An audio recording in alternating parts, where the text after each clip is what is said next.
Okay, welcome friends. In this one, we are going to build and run our first simple web page that's interactive and connected to our database. All right, we'll do this in about 15 minutes. It's pretty cool, fast, but quite powerful. Now remember this one bit. In our table here, we had this field called money earned, and it was of data type money. So just keep that in mind, okay? All right, so here, type 2017, we're going to open up Visual Studio 2017. Do keep in mind this process is pretty much the same in the previous version and even in 2013. Doesn't change very much. So click Visual Studio 2017. We're going to launch that. Looks good. Right, we need the correct project type. There are many different project types. So the easiest one is File, and then go over to New, and then Website. So Shift-Alt-10 as a key combination. So make a new website project. Make sure under the templates here on the left side, you have Visual C with the little hash mark. We read that as Visual C Sharp. The hash mark is read as sharp, that is. And then select the first project up, ASP.NET empty website, to keep it as simple as possible. Down below, for the web location, you have options. Store it locally. For our purposes, that's fine. That means the file system on your hard drive. You could, for example, put it directly on a web server. You could upload it to a web server using FTP. But again, file system is fine. And that next bit, that's the directory where it's going to go, the path. You can change that if you like. Just click Browse and then navigate to some other folder. All right, after that, click OK. If you've been using Windows, obviously this is not overwhelmingly unfamiliar. It's pretty familiar, I think. Standard kind of navigation. All right, and that looks like this when it comes up. You should see something like this, roughly. Now, on the right side, I'm going to close that for a second. You should have the Solution Explorer. That's usually visible by default. If you don't see the Solution Explorer, go to View and then Solution Explorer. Control-Alt-L as a key combination. Okay? And this is some basic files. Let's go through the structure a little bit. First of all, you've got the solution. That contains everything. Then within that, you have a website project.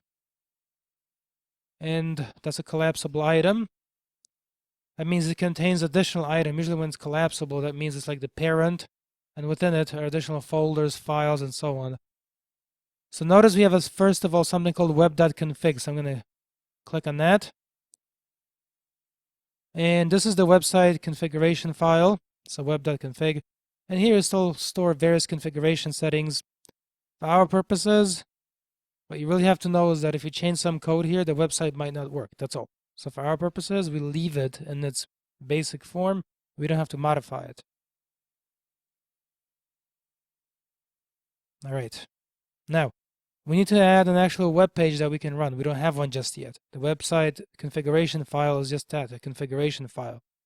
So right-click the name of the website, and then go to Add, and then go over to Web Form. And select that. You can leave the name as default, that's fine. Click OK. Okay. And this gives us some basic markup. Now, some of this is specific to Microsoft, like this stuff up top. That's specific to Microsoft. So for example, you see where it says language equals and then C#. So we could add C# to power this page, to make it more interactive and dynamic. The code file, that means this here is the HTML, what the browser ultimately receives. But the file where the C#, for example, is created would be stored right here, default.aspx and then .cs for C#. That's the code behind file, as it's called. And there's something highly specific called inherit. We don't have to worry about it here. Okay, let's review a bit of the HTML. So remember, HTML is a markup language, and it usually involves tags. So HTML opening and closing tags. Right, you've got the head section, and again, that's broken down into an opening and a closing head tag. They come as a pair for good structure. All right, the same thing with the title, opening and closing. The title is where, for example, you can type something like my first database connected page. And before we do anything else, let's just give this a run. To make sure that it works efficiently, do this. Go to build, and then build the solution. Compile all of the files. This is not a class specifically on ASP.NET. That's a very vast topic, and the newer versions like MVC and so on. So for our purposes, just make sure you build it. Control-Shift-B as a key combo, if you like those. And make sure that on the bottom in the output panel, you receive a message similar to the one you see here, where it says 1 succeeded. All right, and now let's give this a run in Chrome before we do anything else. So hit Google Chrome or whatever browser is showing for you. I think that depends on what you have set as your default browser on your system. All right, give it a second here. The first time you do this, it's a bit like cranking up an old car, you know. All right. And it can be a bit slow. All right, but there it goes. And again, it's not showing anything. It shouldn't be, but it does have some details I want to review here. So first, notice that my first database connected page is showing in a tab here. So the title that we typed becomes what you see over here. For example, if you save your page in your favorites, it's going to show you that. If you mark it, if you bookmark it. Take a look at this other business. This is localhost. That means your computer that you are using, colon, and then 53066. That 53066 is the logical software port where the browser went to reach the page. And then default.aspx, you've got the name of the page with the extension on the page. And if you right click and you go to view page source, this here, I'm going to enlarge this. I'll make it nice and big. This is what the browser receives. Again, we're not going to go over this in great detail, but as you can see, there's a lot of basic HTML here with the head, the title, the body.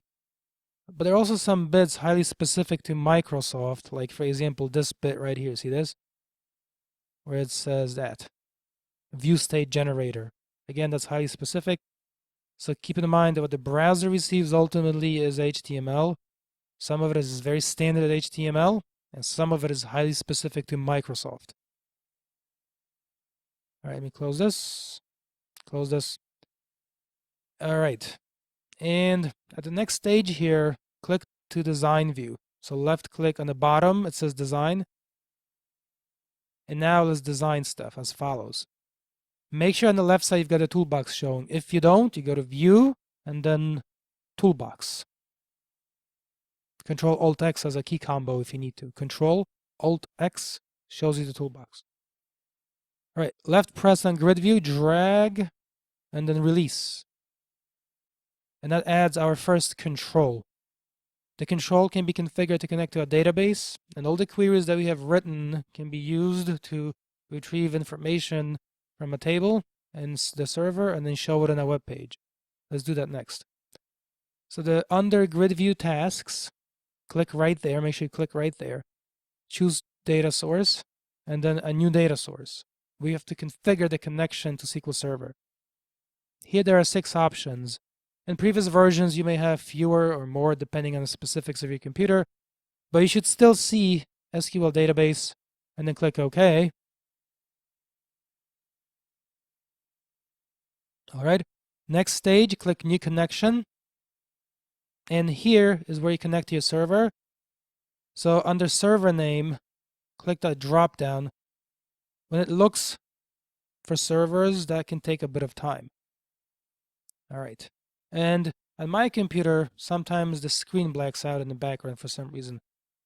Oh, what are you going to do? So you've got the name of your computer, that's the server name. Then you're going to put a slash, and then you're going to specify, for example, SQL Express. Okay? The name of the SQL instance on your machine, SQL Express. And then down below, expand the drop down where it says select or enter a database name, and then choose my DBase. And for Windows authentication, remember at the beginning of the course I said make sure you use Windows authentication when you install SQL Server to keep it as easy as possible. If you didn't, then now here, you might have to use SQL Server authentication. You got to remember your username and password to log in. All right, but I'm going with the simple Windows authentication. You can test the connection if you like on the bottom left-hand side. Hit test connection, and then click OK. All right, give it a second and expand where it says connection string. Let's take a look. So you've got the data source. It's the name of your computer / name of your SQL server. Initial catalog simply means the initial database. Integrated security means that you are basically using Windows login. That's it. Click next. You can leave the connection called my DBase connection string. You can change it if you like. Click next. Now, here, you see where it says columns and it's got a star.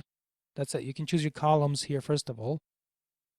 And it says on the bottom, select star from table _1. All right, click where. So first we're going to just grab some of the records.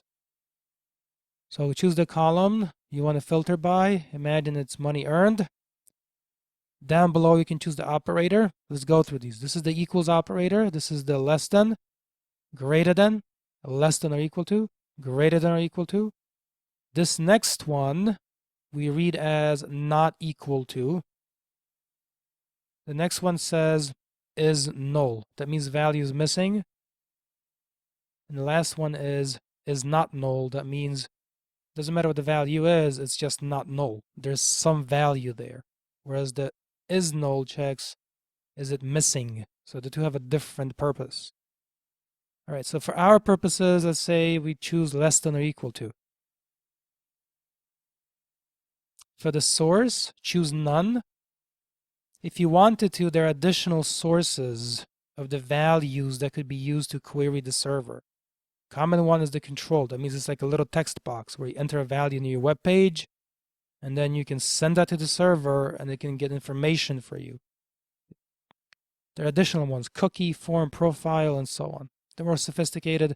For us, just go with none. And you see where it says parameter properties?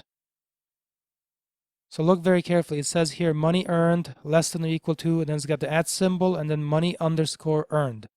That's our parameter. Parameters are basically like placeholders, and you can stick different values through them into your query. Okay, so I'm going to type, for example, 100,000 over here, and then click add. So notice that it says on the bottom, money earned less than or equal to, @money earned. So money earned here with the @ is the parameter, and the first value we'll assume will be 100,000.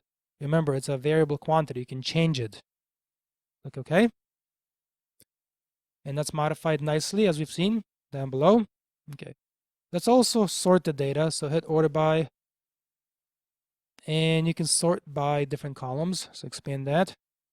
And let's go by money earned. We're filtering on money earned, and we are sorting on money earned.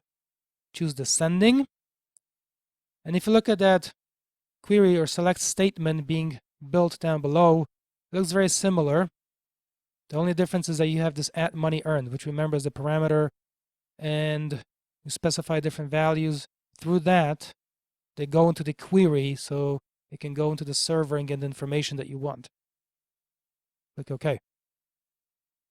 And then click next. You can test the query, so hit test. And this is the window that comes up next. Now, remember at the very beginning of this lesson, we talked about the fact that the money earned in SQL, in the database server, was of type money. But here, notice it's been shown as a decimal. You see that? And the initial value we're sticking in is 100,000. I'm going to click OK. And does it work?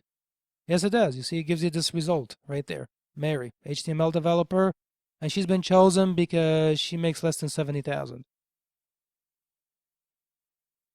You can hit test query again, and you can change the value over here. So maybe this time say 200,000, like that.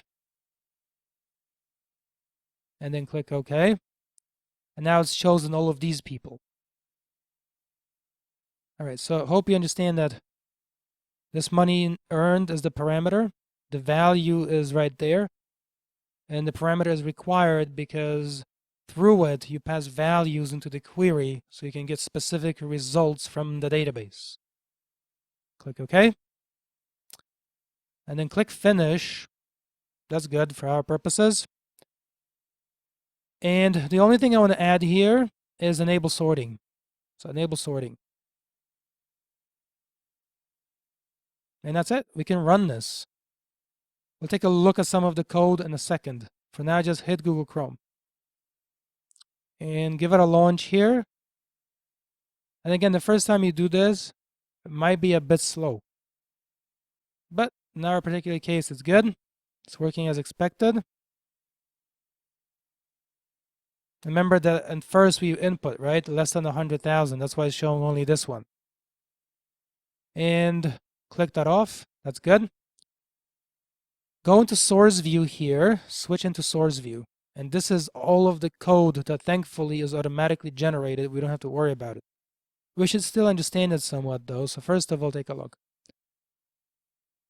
You see where it says ASP bound field data field ID? Bound field simply means that this field here in the grid view is bound to a database field named ID, just like we have it in SQL Server.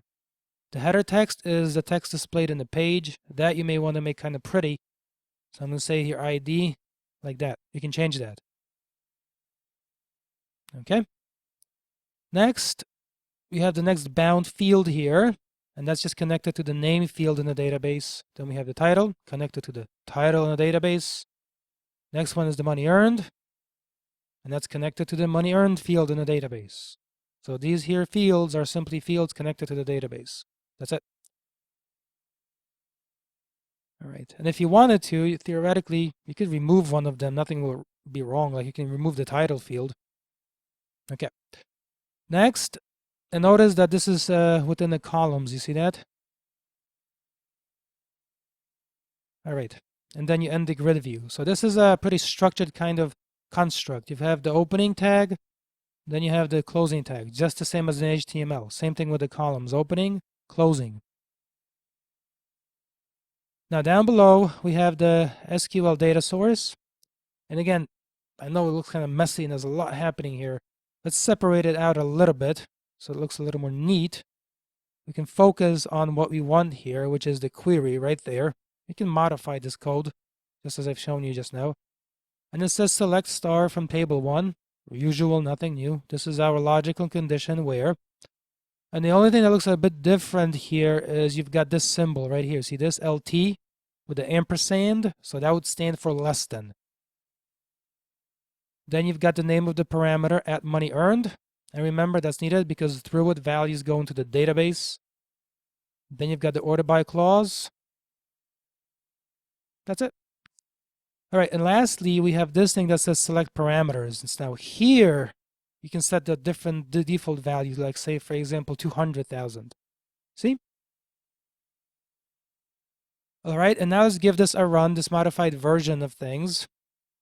Remember, I modified the default value of the parameter named money earned. Okay? Hit Google Chrome. Give it a second here.